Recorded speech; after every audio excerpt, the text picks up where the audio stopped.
అటిక కాపలాకు పెడితే తమ భూమిని కాజేసేందుకు యత్నించాడని బాధితులు ఆరోపించారు.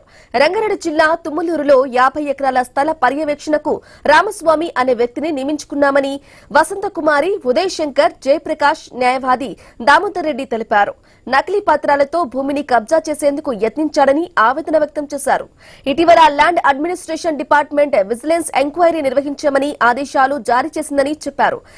ఇప్పటికైనా ప్రభుత్వం విజిలెన్స్ ఎంక్వైరీ చేసి న్యాయం జరిగేలా చూడాలని విజ్ఞప్తి చేశారు.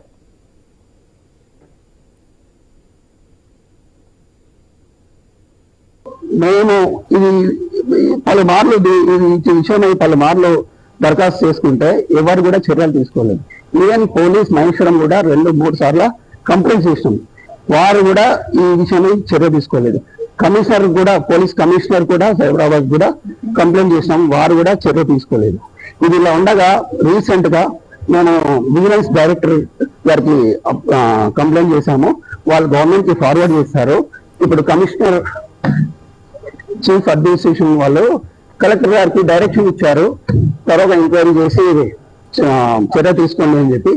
ఇప్పుడు ప్రభుత్వం కూడా గత ప్రభుత్వ హయాంలో జరిగిన ఇట్లాంటి అన్యాయాలను సీరియస్ గా తీసుకొని సీరియస్ గా ఎంక్వైరీ చేసి దోషులకు కఠిన శిక్ష వేసి న్యాయంగా ఎవరైతే భూమి ఉందో వాళ్ళకు ఇది క్లియర్ చేసి ఇవ్వగలరని చెప్పి మా మనవి.